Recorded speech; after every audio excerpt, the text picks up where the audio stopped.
modernización laboral y la baja imputabilidad de los menores, que son dos temas que por ahí repercuten mucho en los temas. Vamos al primero, que quizás es lo que más tuvo repercusión en toda la República Argentina, puesto que de alguna manera está afectando a la masa trabajadora, que es la base y sustento que todo país tiene para su propia construcción, ¿no? Recién hablaba... Perdón, sí. Recién hablábamos, a colación de esto, recién hablábamos de las leyes que salen desde Hipólito Yrigoyen, pasábamos por Arturo Ilio, Alfredo Palacio, Juan Perón, inclusive Raúl Alfonsín, que son los presidentes que dieron algunas iniciativas que fueron muy notorias, fundamentalmente la de Yrigoyen con las 8 horas que lamentablemente parece que fueron soslayadas.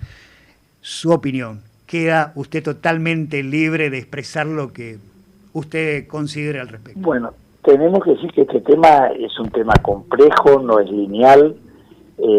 Hay una sensación en la gente, sí, en general digo, yo fui crítico de la ley, sí, pero quiero hacer algunas reflexiones, ¿no?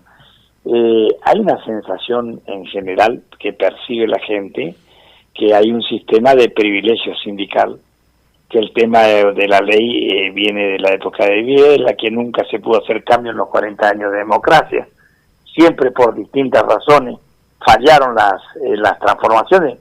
La primera en la democracia tenemos que fue la ley Mucci, la ley Mucci, que fue el ministro de Trabajo de Alfonsín, que se perdió por un voto, me acuerdo, creo que lo dijimos el otro día, el voto fue del Neuquino de Zapac, que votó en contra de la ley y cayó por un voto. Y bueno, así en la época de la Rúa, en distintos momentos, se quisieron hacer reformas.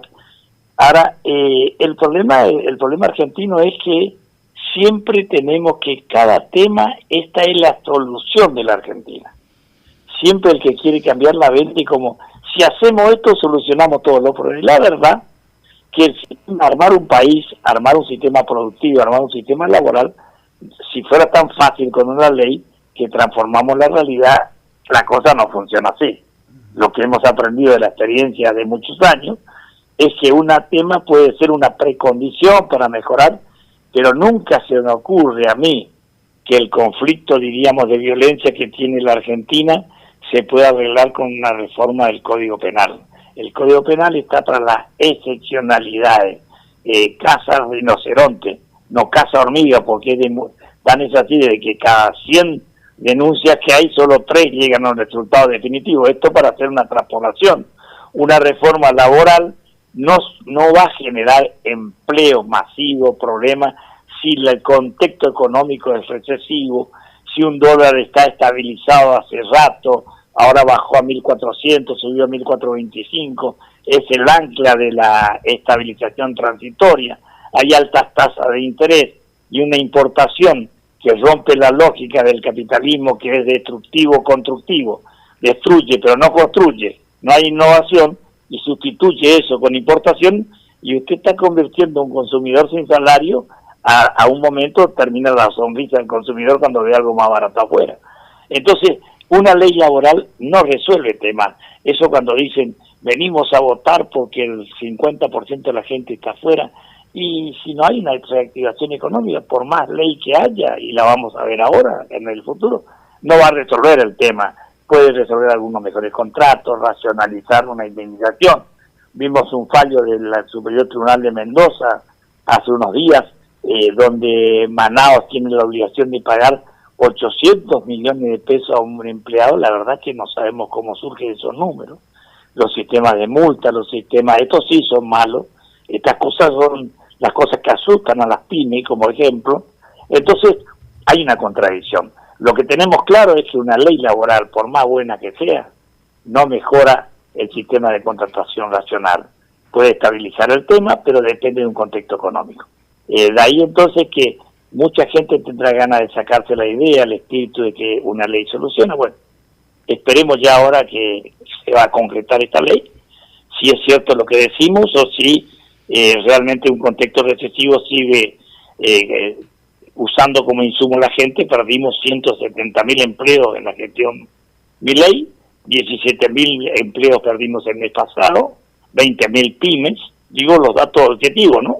No obstante, puede haber alguna contradicción, porque el modelo Milei beneficia a los sistemas extractivos, primarizados, al tema energético.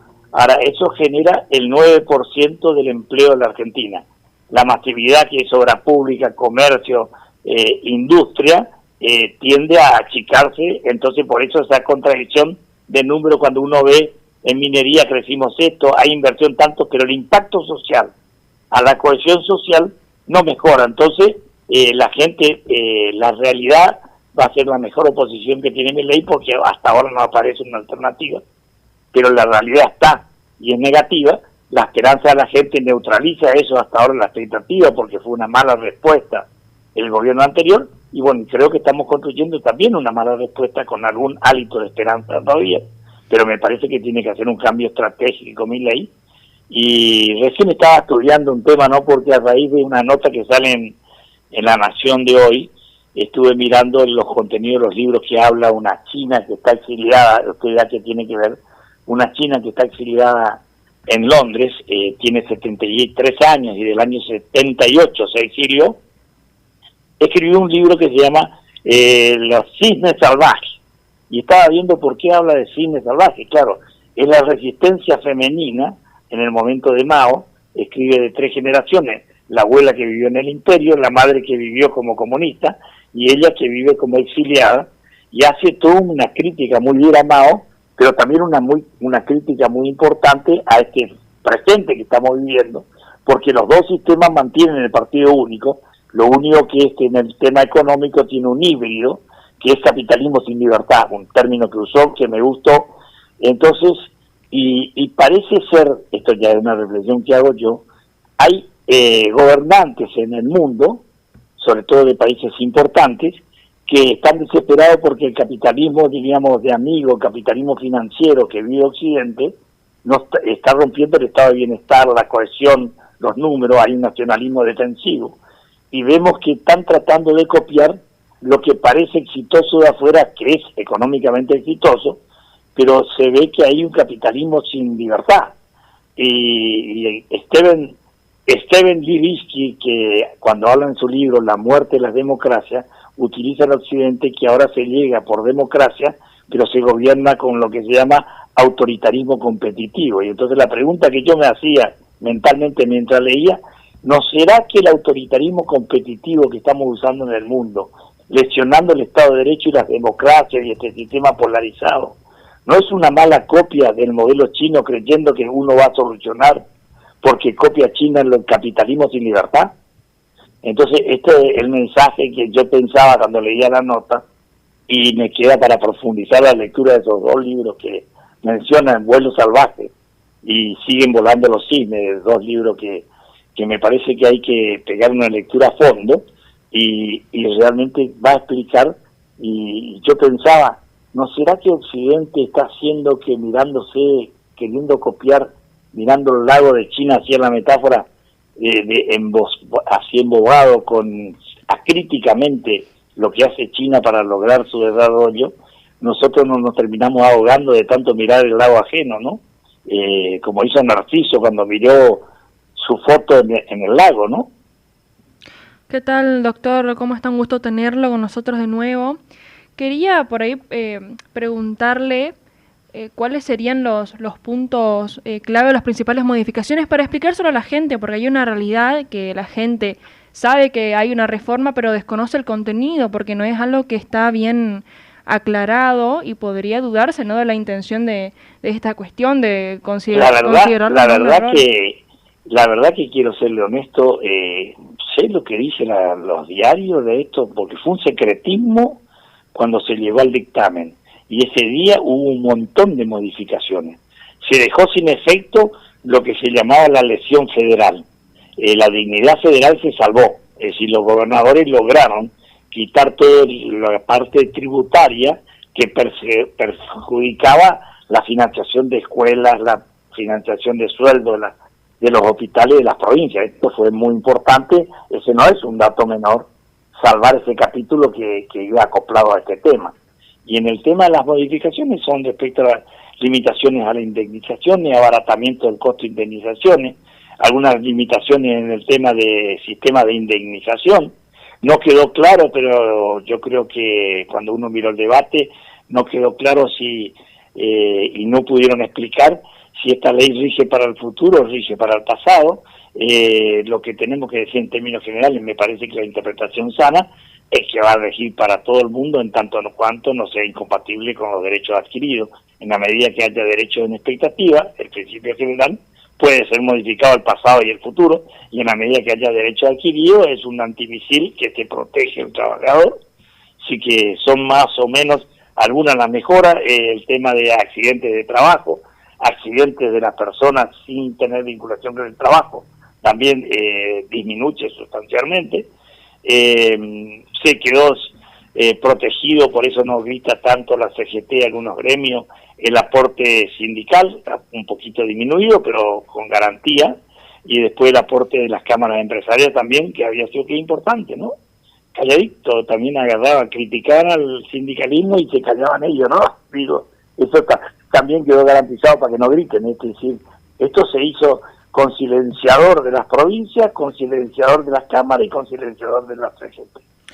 Ahora, me queda, doctor, me queda como una pregunta titilando, digamos, en las retinas, que tiene que ver con la opinión del trabajador. Pareciera ser, por lo menos esa es la sensación, ojo, esto no es una verdad, es un relativismo nada más.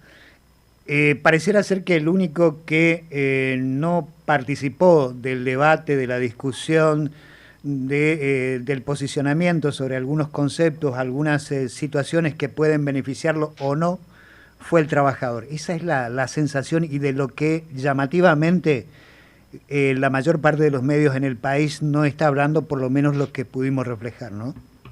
Efectivamente, porque Karl Popper, el austríaco, filósofo de las sociedades abiertas y su enemigo, dice muy bien que el poder hegemónico maneja los faroles, ¿no? Uh-huh. Y al manejar los faroles, iluminan ciertas verdades y omiten otras verdades. No mienten, pero muestran las verdades que le interesa.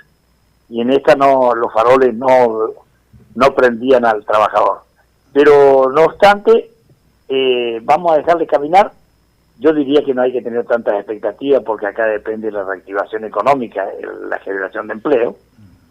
No obstante, hay pymes que creen que esto le puede solucionar. Bueno, está bien. Hay que dejarle caminar. Esta es una ley que va a salir, me parece que ya hay que darla como en el inventario de las que salen. Fue muy atenuada en muchas cosas. El tema federal, gracias a Dios, se salvó. El tema sindical quedó intacto. Las obras sociales siguen beneficiándose de la época donde venían los sindicalistas. No se modificó el sistema de mayoría y minoría en los gremios. No se tocó nada de lo que haya que tocar. Únicamente, como usted dice, hubo modificaciones respecto al trabajador individualmente considerado. Uh-huh. Y después los convenios, algunos convenios van a ser convenios regionales, convenios por empresa. Esto va a hacer que haya salarios de distintas velocidades en la Argentina, y algunos dirán, y bueno, eso no está tan mal porque las economías tienen distintas velocidades y a veces uno no puede pagar en el nordeste lo que paga en la Ciudad Autónoma de Buenos Aires. Bueno, este es el debate que está siempre pendiente, ¿no? Sí, allí seguramente hay un debate que está pendiente, de acuerdo a lo que usted manifiesta, que tiene que ver con el igualitarismo en todo el territorio nacional, es decir, que las provincias tengan las mismas expectativas que tiene fundamentalmente el centro del país, que históricamente, digamos, tuvieron ciertas prerrogativas que el resto no las tienen, ¿no? Así es. Eso es lo que se llama la cláusula para el progreso, buscar que la Argentina sea armónica, integrada y tenga acceso en cualquier lugar que uno esté los servicios, como dice la Constitución, pero que no se cumplen en la práctica. Hay una Argentina de 3 velocidades. La Argentina central, que todo puede, pero que también tiene muchos pobres, y te exhibe los pobres para mostrarte que tiene legitimidad para sacarla a la demás, porque tiene pobres, pero tiene riqueza. Y después la Argentina del Norte Grande, que es la más debilitada, y la Argentina del Sur, que tiene toda la minería extractiva, turismo, belleza natural, medio ambiente, poca población, un gran territorio, y el Norte Grande, como decía, tiene 33% de la población y solo el 10% del territorio argentino. Y a la vez, para que entendamos, el Norte Grande, que es NEA, a 10 provincias, equivale a la producción y al PBI de Córdoba o de Santa Fe. Esto te muestra la Argentina diferente, ¿no? Y puedo preguntarle, doctor, sobre la cuestión de la baja de edad de imputabilidad, ¿no? Que es una cuestión que me parece que no se trata a fondo. Mire, yo le diría que la Iglesia Católica está en contra de la bajada de edad, cree que así no se soluciona el problema, que hay que hacer un estudio.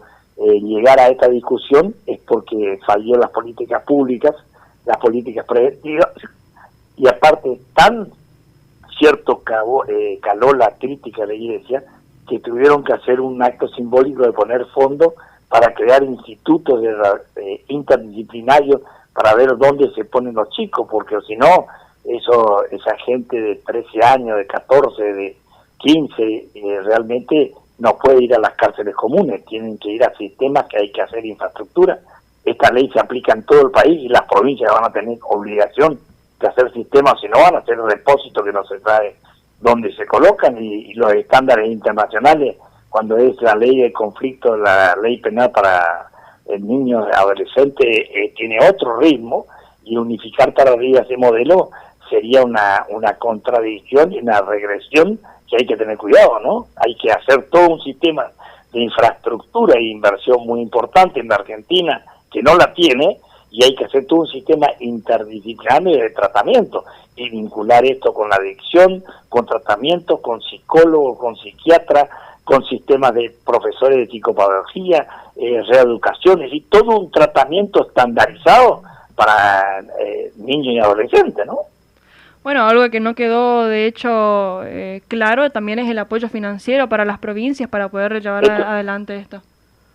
Lo que quedó, gracias a Dios, no nos mejoró la situación, pero nos estaban por empeorar mucho si salía el capítulo tributario, ¿no? Era una rebaja espectacular de coparticipación. Eso se evitó, males peores. Bien. Hay una cuestión que usted estaba esbozando hoy, que, bueno, soy de los que puntualiza algunas cuestiones que parecen intrascendentes, pero para aquellos quienes somos un poco ratones de biblioteca, tiene mucha trascendencia. Usted hablaba de la muerte de la democracia de Levinsky. La muerte de la democracia. Planteemos esto primero en términos sociológicos. ¿Realmente la democracia hoy es un concepto que merece una discusión para ser refortalecido nuevamente? ¿O el desgaste que tiene desde el 83 a esta parte, fundamentalmente en Argentina, vamos a situarnos en alguna parte, amerita, digamos, esta depresión que tiene, tanto en la representatividad, que tiene una gran crisis, por lo menos la mayor parte del pueblo así lo va percibiendo y lo van transmitiendo los medios, y por otra parte también las políticas, la aplicación de las políticas, cómo llegan fundamentalmente a los bolsones más periféricos. ¿Esto merece, digamos, una discusión integral, o es parte de esta agonía que empieza a tener lentamente la democracia? Porque también hay autores que hablan de la agonía de la democracia o del desgaste de la democracia en términos de tiempo, digamos. Sí, efectivamente. Usted lo que hizo es una descripción importante para poder abordar el tema y dar una respuesta simplificada en este momento. Pero lo que tengo que decir es lo siguiente. Es cierto que la gente percibe que la democracia está degradada, que la democracia no dio respuesta, que la democracia está tensionada, que hay muy malas respuestas como puede ser la polarización. Si hay algo que es una anomalía para la democracia es la polarización o la falsa polarización que los extremos producen. Bueno, esto es así presentado como diagnóstico. Pero yo quiero decir, para empezar al revés, la democracia, la percepción de la gente está inducida por una prensa interesada, por una política equivocada, de echarle la culpa a la democracia de los males que tenemos. Ese es un logro que tiene el capitalismo financiero, el capitalismo de amigos, que tiene un matrimonio espurio, está casado con la democracia, digo como para que se entiendan, conviven la democracia y el capitalismo. El capitalismo, por definición, tiende a la desigualdad, porque el motor es el egoísmo, y la democracia tiende a la igualdad. Entonces eso se tensiona. La democracia es nacional, y el capitalismo es globalizado, entonces tienen distintas fuentes de legitimidad. Y ahí usted va a entender una cosa fundamental: la culpa de lo que nos pasa económicamente es la globalización financiera, el poder mundial, que hay globalizantes y globalizados que inciden en nuestra economía, la generación de deuda externa que nos genera nuestro sistema de capitalismo financiero equivocado, en exceso de endeudamiento para un desarrollo que nunca llega y que es contrapartida de deuda, y le echan la culpa a la democracia, que nada tiene que ver. La democracia es un conjunto de valores, la democracia es un contrato social, la democracia es un modelo de vida, la democracia es un sistema de selección de candidatos. Puede convivir en la democracia un sistema de izquierda, un sistema de derecha, entonces usted se da cuenta que lo que define su forma de vida no es la democracia, que es el continente de darle derechos, sino lo que convive es qué economía usted tiene. Si esa economía fracasa o no fracasa, es el modelo capitalista que aplica, bien o mal, bueno o exitoso, capitalismo de amigo, capitalismo financiero, no capitalismo productivo, donde financiamos la Argentina Central, financiera que se endeuda con papeles, bonos y en Wall Street, o el sistema del capitalismo de la producción que tiene todo el interior del país, y eso es culpa del sistema económico capitalista, no de la democracia. Por eso digo que su descripción al principio parece, pero que realmente hay que defender la democracia. Esta es mi tesis que tengo escrita a 40 años de la democracia. Esta es la tesis de mucha gente de buena fe que sabe que el valor diferencial que tenemos respecto a países autoritarios es el debate, la libertad, el pensamiento crítico, el pluralismo. Esto es lo que nos va a salvar si logramos disciplinar al capitalismo. Y entonces nos vamos a dar cuenta nosotros que no necesitamos copiar a China un modelo de partido único, un autoritarismo competitivo o un capitalismo sin libertad. Y esto es un poco lo que se refleja, ¿no, doctor, en estas leyes, ¿no? Desde el hecho de no comentarlo bien o no ser claro para la sociedad, y la lógica con las cuales se construyen también, ¿no? Efectivamente, yo creo que estamos en presencia de un autoritarismo competitivo, donde hasta los liberales republicanos se pierden y permiten ceder a cambio de orden y a cambio de mejoras competitivas todo un Estado de Derecho, y se convirtieron en libertarios, que el libertario es un anarcocapitalista que está en contra del Estado, y en cualquier parte del mundo uno puede estar en contra de un sobreestado, de un obeso, pero no de un atleta que tiene que participar en la carrera juntamente con la iniciativa privada para armar una nación, una sociedad, y no ser un punto de mercado solamente. Hay otro temita que usted estaba tocando al principio y versaba sobre algo así como siguen volando los cisnes. Y hablaba de 3 generaciones, de la China imperial, de la China de Mao, la China post-Mao, digamos, de Deng Xiaoping. Eso lo estuve leyendo esta mañana en el diario La Nación, y después profundizando el contenido de los libros, ¿no? Así, con estos sistemas digitales que existen ahora, ¿no? Ajá.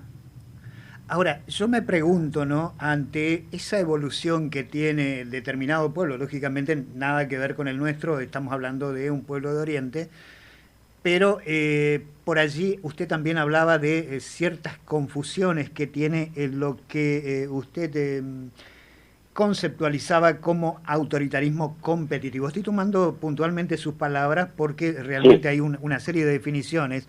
Nosotros siempre los convocamos porque realmente es un placer no solo escucharlos, sino es toda una cátedra de derecho político en este aspecto.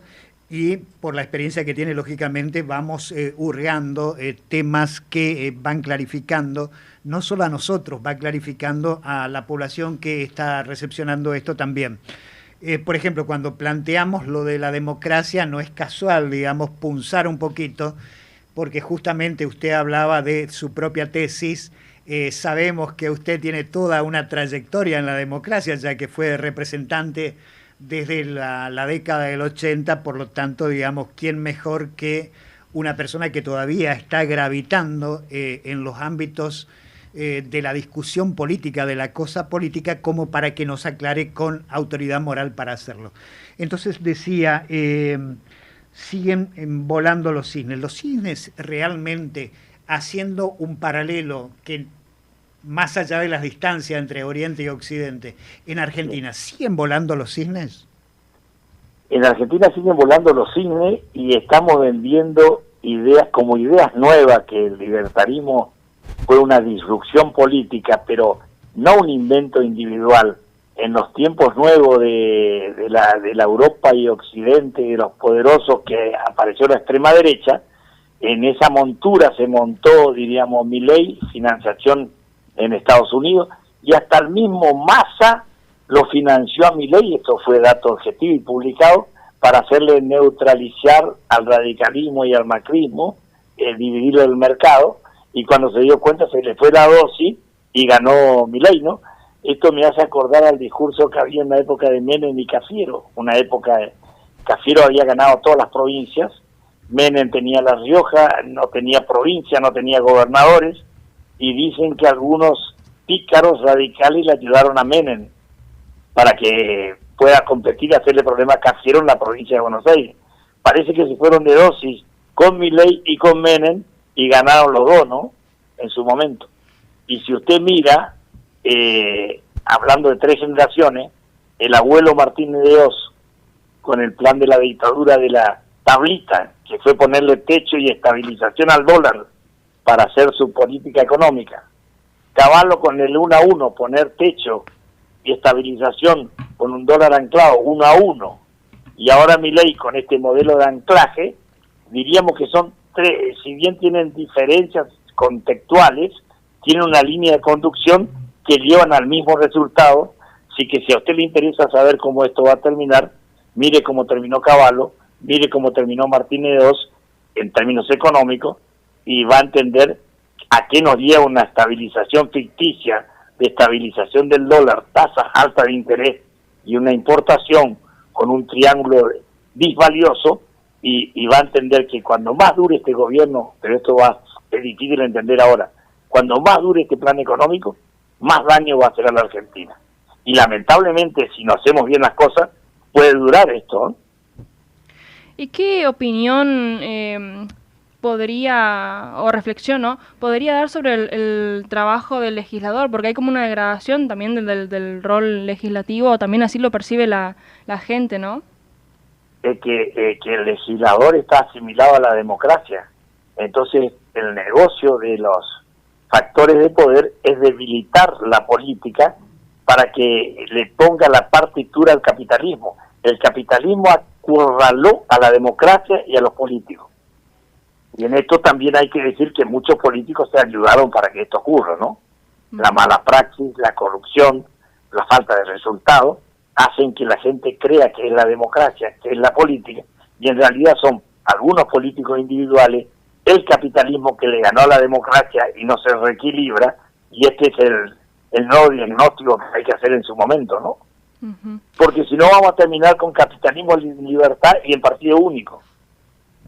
¿Y qué imagen en general piensa que tiene el gobierno, ¿no? La imagen que ellos quieren vender y quizás el que la gente también percibe. En primer lugar tenemos que decir, como lo dije el otro día, Paul Krugman, el premio Nobel, dice que estos sistemas de estabilización ficticia lleva a la gente a generar un nivel de esperanza porque bajó muy rápida la inflación, aunque ahora está subiendo, pero de un término muy alto bajó a 2,9, a 3,1, de acuerdo a usted como lea, mensual. Esa es una inflación que en el mundo el promedio es de 2%. Nosotros tenemos en un mes lo que se tiene en el mundo en 12 meses, aún con Milei, hace que genere algún nivel de esperanza, sin entender que esa contradicción está manejado por un curandero y no por un científico. El curandero hace que te cura, y el problema es cuando la gente se da cuenta, puede ser tarde, o como el rey de una tribu, cuando el curandero no le cura al hijo, te mata en términos metafóricos, no quiere decir físicos, sino te mata, te vota en contra, pero eso cuesta para que llegue muchas veces, porque el sistema de estabilización hace que el dólar estabilizado hace de que haya bajado la inflación, la gente empieza a endeudarse porque el sistema no cierra, y la víctima después termina siendo socia del victimario porque quiere que el modelo no cambie, porque si cambia puede andar peor porque va a deber más. entonces terminan siendo todos socios de un disvalor y tiene una sobrevida innecesaria. Bien, bien. Esto de alguna manera va clarificando. La otra es, me queda una gran pregunta. Hoy hablábamos de la democracia, tiramos, digamos, una puntita para el debate que viene bien, siempre viene bien debatir el término democracia y todas las implicancias. Pero por otro lado, Nicole hoy le tiraba la degradación que se empieza por lo menos a percibir o se cree que es así. No, así es. Tal vez es teológico lo nuestro, pero es la percepción, ¿no? Bien, lo otro es las instituciones. Por ejemplo, partamos desde la base, y esto ya entramos quizás en otro término que es en la República. ¿Necesitamos el fortalecimiento de los partidos o necesitamos reestructurarlo o necesitamos debatirlo de nuevo a los partidos políticos como ejes constitucionales de la República? Su pregunta es clave, y no por facilismo, sino su pregunta es clave porque no hay democracia sin partidos políticos fuertes. Y hoy, si miramos rápidamente, los partidos políticos están devaluados. Los partidos políticos no tienen crisis de representación. Lo voy a citar a Ernesto Laclau, que tengo muchas críticas a él, pero tiene una frase muy inteligente. Dice, cuando un partido político se nombra y no se sabe qué representa, se llama significante vacío, el concepto que usa. Y decía, el radicalismo es un significante vacío, el peronismo es un significante vacío. ¿Por qué? Porque puede haber peronista de izquierda, peronista de derecha, peronista de centro, puede haber muchos gineristas que no pasaron por el peronismo y se decían peronistas, doy un ejemplo, ¿no? Sí, entonces, sí. Cuando usted dice, yo soy peronista, ¿y qué peronismo soy? Cuando tenés que preguntar qué peronismo soy, ese es el significante vacío, no representa. Y cuando el peronismo nació representando a los trabajadores y termina teniendo su base electoral en desocupados, planeros, piqueteros, y bueno, cambió, hizo una mutación de la defensa de sus intereses y una fractura donde realmente tiene un problema muy serio. Y donde el radicalismo, que representa lo que la gente necesita y va a demandar, que es democracia, que es república, que es independencia del Poder Judicial, tiene posibilidades de vivir en el siglo XXI, pero hoy tiene que recuperar una credibilidad que cada vez que llegamos al gobierno tumbamos el auto. Digo así, objetivamente, con una autocrítica importante, nos demandan que tengamos que tener un modelo económico muy importante, no alcanza con valores políticos, aunque la gente en un momento demanda república, democracia, hoy todavía está en duda porque cree que resolviendo los temas económicos, lo otro es un artículo de adorno, un obstáculo a veces. Cuando cambiemos ese concepto, el radicalismo va a tener un espacio en el espacio público, pero necesita tener una buena autocrítica, un modelo económico que debatir serio, porque si no vamos a hacer una nueva frustración, ¿no? Ahora, ¿qué le estaría faltando, por ejemplo, al radicalismo por ser el partido más añejo en la República Argentina y también en las democracias del mundo, que no es un dato menor y que existe en la República Argentina? Por allí no tenemos en cuenta ciertas cuestiones y hay ciertas confusiones, inclusive conceptuales. Todos entendemos que... nosotros tenemos una gran historia muy rica de Leandro Alem, Hipólito Yrigoyen, la creación de YPF, la construcción de YPF, modelos económicos, conductas como Balbín, luchador en serio, y presidencia como como Arturo Illia, con valores que cada día se van reconociendo más, y fundamentalmente el doctor Alfonsín, que fue el padre de la democracia, que construyó la cultura en la vida en contra de la cultura en la muerte, con problemas económicos, pero fue el padre de la democracia, el modelo de los derechos humanos, y realmente tenemos una historia muy rica.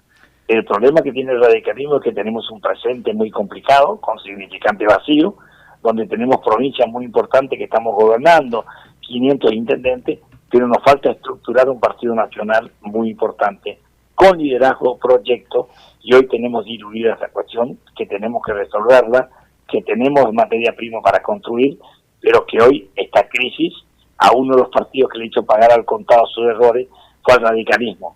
Al peronismo, con alguna energía social más importante, no pagan al contado y ellos logran cambiarse como teatro de revista de golpe, cambian el sofá, cambian esto, y el escenario es distinto, ellos se ponen otra ropa y sigue el espectáculo, es decir, no pagan costo, pero en un momento se le descubrió la magia, y cuando al mago se le descubre la magia, cuando terminan sin trabajadores, sin obreros, y con piqueteros y desempleados haciendo su representación, y con una izquierda que nos dio respuesta en serio, y realmente se encuentran con un peronismo que preguntan, es un significante vacío. Y hoy están en una crisis muy grande porque Gramsci dice, algo no termina de morir, que es Cristina Kirchner en términos políticos, y algo no termina de nacer, que es Kicillof, y en ese medio están naciendo los monstruos. Y en el medio de todo esto, doctor, los partidos políticos, independientemente de sus nombres, de sus estructuras y de sus ideologías, en la República Argentina, necesitan de una discusión profunda para revitalizarse como estructura básica en la constelación de la democracia. Pero necesitamos hacer una reinvención. Yo tengo la teoría que el ser humano en su proyecto de vida tiene que reinventarse en planes quinquenales, darle sentido a la vida y realmente garantizar el bienestar de la gente. El radicalismo tiene historia, con presente complicado y con un futuro que está abierto en la medida que hagamos bien las cosas, con una gran autocrítica, sin nostalgia. Lo peor que le puede pasar a un partido político es quedarse en la nostalgia o en el muro de los lamentos colocando el papelito que todos vemos en la historia cuando se van a Israel, digo como metáfora. No tenemos que tener nostalgia, no tenemos que quedarnos en el muro de los lamentos, tendríamos que hacer una gran autocrítica y un gran proyecto esperanzador para el futuro, dejando que esta mala respuesta termine de madurar para que la gente se le atenúe la esperanza, la realidad, y los partidos empiecen a armar la estructura y haya una alternativa real en la Argentina que, digamos, cerramos el ciclo de las malas respuestas de todas las ideologías. Puedo preguntarle, ya que estamos, ya que soy joven y seguramente hay muchos jóvenes que también en algún momento nos miran en redes y alrededor del mundo, ¿qué piensan, ¿no? del rol de la juventud, sobre todo también en la Unión Cívica Radical, que bueno, ahora tenemos tienen una conducción joven, ¿no? Por primera vez en la historia. Mire, le voy a hacer una cosita, un mensaje corto, que siempre le digo a los chicos cuando nosotros formamos jóvenes permanentemente, creemos que ese es el aporte vital que todo partido tiene. El problema es que el radicalismo siempre nació, se consolidó con jóvenes.